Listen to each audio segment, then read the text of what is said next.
My Mother, the Person and the Patient is an original podcast written and hosted by me, Fortuna Kuso.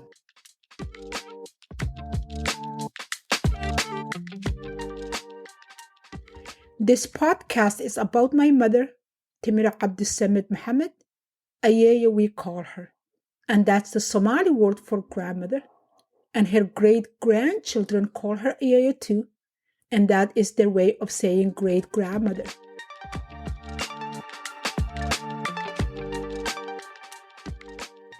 It's fitting that this is the final episode of this podcast, My Mother, the Person and the Patient, that I am at a place where I am comfortable and confident in my ability to be a caregiver to my mother. That doesn't mean the caregiving aspect of my relation with my mother is void of challenges, or I conquered it and I don't face any difficulties at all. Far from it. I am still facing those challenges, whether it's agencies that are canceling my services when I really need the support, the stress and challenges that come with in the morning trying to get to work on time, and at the same time make sure my mother's morning routine had been followed, trying to find a respite care or somebody to stay with my mother if I wanted to do something as simple as going to the store to pick up her prescription, meeting a friend for coffee, going to work, going out to see a movie, or anything in between. As long as I am not in my house, I need support. And my ability to do anything from going to work to getting groceries to getting prescriptions and meeting friends for some activity, whether it's a coffee or dinner, depends on my ability to make sure somebody else who is able and willing to provide the care for my mother is there in my house. And those people are in combination of people I pay out of pocket and services provided to me by the long-term care. But what I'm saying in this episode, which is the season finale of the podcast, My Mother, the Person and the Patient, is that I feel like I have the experience to deal with whatever that comes my way. And it helps that my mother had been and is for the last few months in a stable place where it feels like she had reached at a place where I am not getting a whole lot of new conditions. We plateaued, if you will. Now she's not mobile. She depends on somebody 100%. She lost her ability to communicate in a clear way. She still speaks. She still says some words, but she doesn't have a communication and back and forth discussion that is meaningful. She doesn't have that. So, and she can't feed herself. She still has a good appetite. She'll still eat, even though she's picky when she eats, but at the same time, she cannot feed herself. You can put her favorite dish in front of her, but she wouldn't know whether she should eat that or she should dump it on the floor or let it sit there or feed it to her baby doll. She doesn't really know what the difference is. So the combination of when my mother is in this plateaued position where she is not developing new and alarming conditions and my long drawn out caregiving practices that lasted over 12 years, I am at a place where I do not panic when I face some challenges. I do not fall apart when I face some challenges. And I have enough skills in my toolbox where I could say, okay, this is what's going on and this is how we are going to approach it. Just like how my mother, when she was a young military wife, had reached a place where she was still facing some difficulties, but felt she was home. This was a place and a time and a situation where she can call home. So in my place as being a caregiver to my mother, now I have that confidence about me to say, I got, because I know anything that I face today is not going to be any worse than what I faced a year ago or 2 years ago or a month ago or 2 months ago or a week ago or 2 weeks ago. That's where I am, and that's what I'm confident being, and accepting that, understanding that, appreciating the skills that are in my toolbox that I could go back to and use it against whatever challenge that come my way has made all the difference. When you listen to how we arrived at my mother's diagnosis and what followed, it's so easy to see her just as the patient, to see her as nothing more than the disease that reduced her to shell of her old self. But I want to also to tell you about my mother, the person, the fierce woman that told her stories unapologetically, celebrating the beautiful parts and harsh realities equally. I want to share with you the stories she told us about her life as a girl growing up in a small village, the tales that marked her adulthood. I want to share with you all her losses and the ultimate winnings.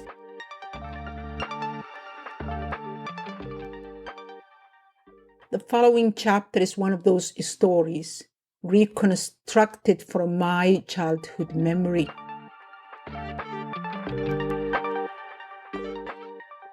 I'm sorry. Timiro turned to her husband as soon as the elders settled the restitution and took their leave. For what? Mohammed asked. Timiro looked at his face closely. Did he not have questions? She thought to herself. The way I embarrassed you publicly. Me? Embarrassed? Timiro wasn't sure if that was a joke or a question, but she went along with the former. I should have said thank you for standing up for me. She laughed, infused the joy within her into the moment. I did what I had to do. He took her hand, just like you did what you had to do. Those 6 words, I did what I had to do, lifted her higher than ever. Not only did she put Layla in the hospital with broken bones and battered body, but her husband stood by her without question, without complaint. Thank you, she responded. No thanks are required. It's my responsibility, he said. He was quiet for a minute. The military is giving me 3 days off. He looked at her when he said that. Use the time to rest. In those 3 days, Muhammad took the children to and from school and the mess hall for their meals. Do you want me to take them to wash? He asked her when he returned with the children from their supper that first night and brought her a meal. No, she didn't want to send her husband to the scene of her crime, to expose him to the whispering woman she dared not. Are you sure? He sounded surprised. But Timiro was more than sure. I can clean them here. She took a wet towel and wiped the children before she sent them to bed. As the days passed, Timiro felt a quiet sense of satisfaction blooming within her. Despite the weight of the recent events, she couldn't help but feel a deep happiness knowing that she had stood her ground and maintained her husband's support.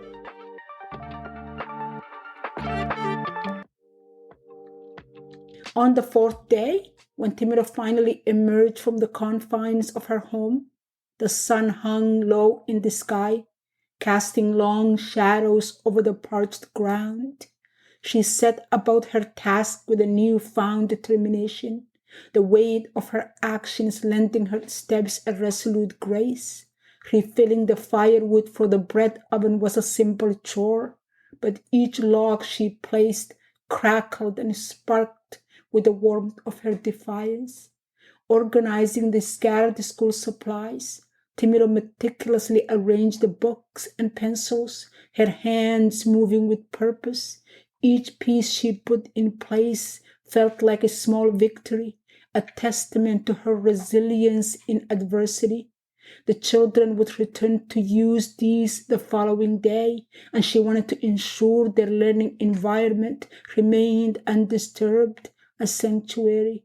In the quiet of the afternoon, with the soft rustle of the wind whispering through the parched grass, Timira found solace in the simplicity of her tasks.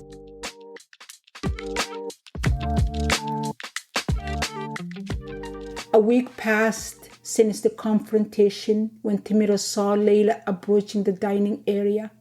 Layla's left arm was in a cast and a sling, her features still marked by the faint remnants of the scratch Timira's nails left behind. Timira steeled herself for what was to come.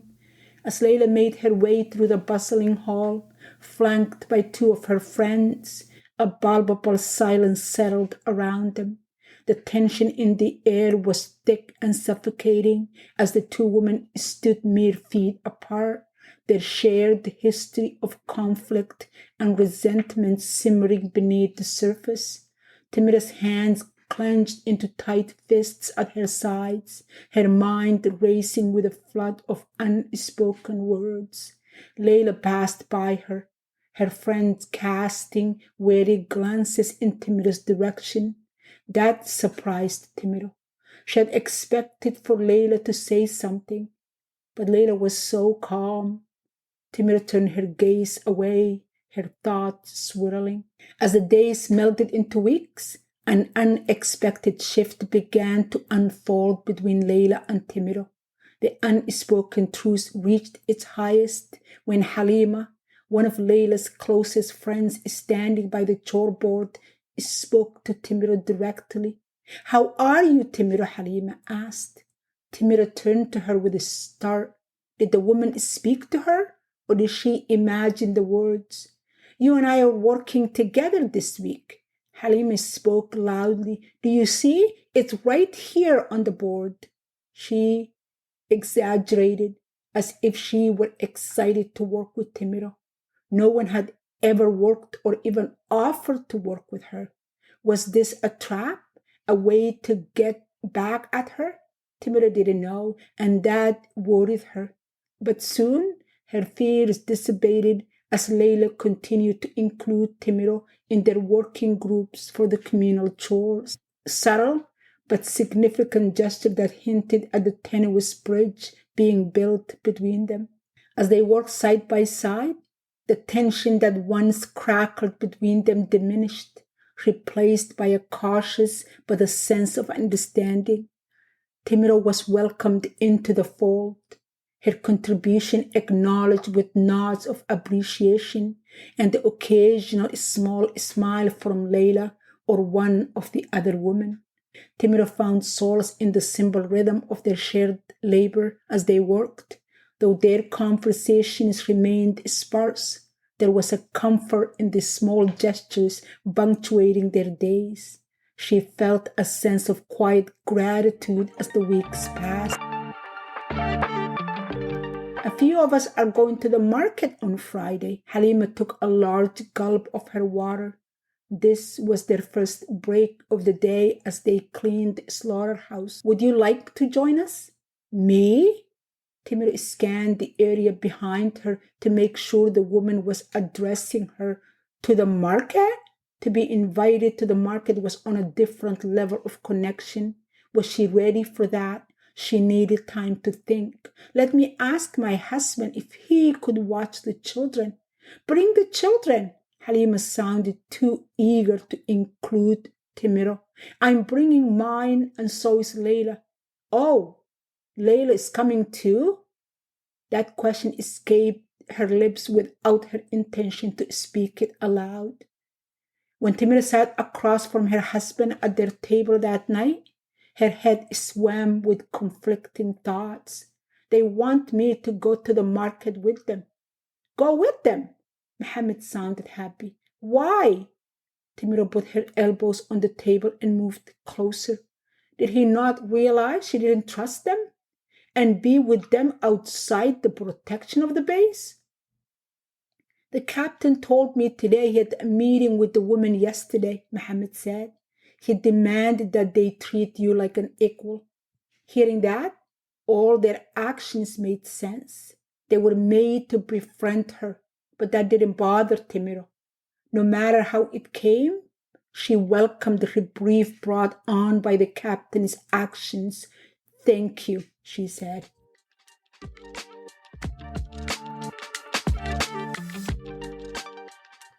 As the time marched forward, Timiro felt a sense of belonging settle within her, transforming the once hostile city into a place she dared to call home. The memories of turbulent childhood and the harrowing experiences that had threatened to consume her now faded into the background. With Layla and the other woman by her side, Timiro's forays into the bustling market became more frequent, her trepidation gradually replaced by quiet confidence. In the heart of the market, surrounded by freshly baked bread mingled with the aroma of the different spices sold there, Timira allowed herself to believe that she had finally found a safe place to call her own. As she navigated the pathways, the vendors' calls and the crowd's lively chatter became a familiar melody, weaving itself into the fabric of her daily life. She formed tentative friendships with some of the market vendors, their warm smiles and kind gestures offering a sense of familiarity that she had long craved. The city that had once been a source of turmoil and hardship now held the promise of future filled with hope and the potential for new beginnings.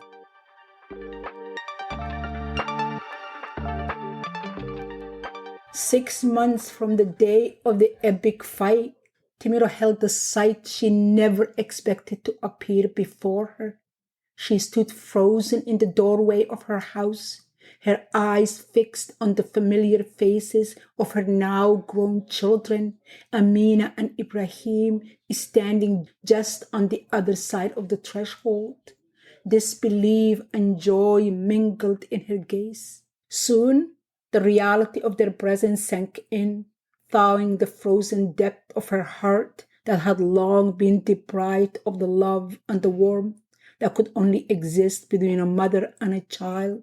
Her limbs, heavy with the weight of years spent apart, trembled with delight and nervousness. "How did you get here?" Timira managed to utter as she struggled to comprehend the miracle unfolding before her eyes. "Other Muhammad sent for us." Ibrahim pointed at her husband. Timira's gaze shifted. As she peered past her children, she saw Muhammad standing in the shadows, his presence a testament to the depth of his compassion and devotion. "How did you do that?" "Your father told me Hassan passed away when he was here last, so I asked for his help to connect me with the children." The news of her ex-husband's passing hit her with a sudden wave of relief that the shadows of his threat no longer loomed over their lives. Memories of Hassan's cruel ultimatum resurfaced, the echoes of his threat reverberating through her mind. "Thank you so much," she whispered, the words catching in her throat. She couldn't help but marvel at the profound length Muhammad had gone to reunite her fractured family. Amina's soft voice cut through, her words carrying a poignant tenderness. "We missed you so much." Tears welled in Timira's eyes as she took a hesitant step forward, her arms outstretched to her children to make up for all the lost years and missed moments. In that fleeting second, Timira knew that she had finally found the true meaning of home, a place where love knew no bounds, where the resilience of the human spirit triumphed over all adversity. As she held them close, she felt the years of separation melt away, replaced by a sense of unyielding connection. The weight of regret and longing lifted from her shoulders, and she knew that her family had been made whole once more. Timur's gaze found her husband, whose eyes shimmered with quiet understanding and unspoken assurances. She saw a reflection of his enduring love in his selfless act of bringing her children back to her. Timur realized that she discovered a sanctuary in her husband, an angel who had conjured the powers of love and devotion. Alhamdulillah, she said aloud. Alhamdulillah, Muhammad, Amina, and Ibrahim said in unison. The end.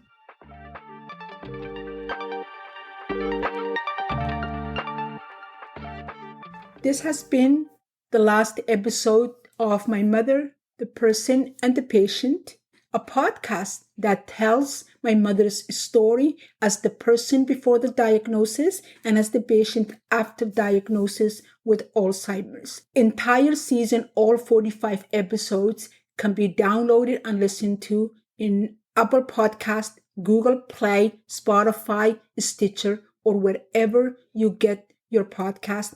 Please remember to listen, follow, and share. And join me on November 27th at the beginning of brand new podcast that tells the story of young girls that are kidnapped by radicals. Thank you.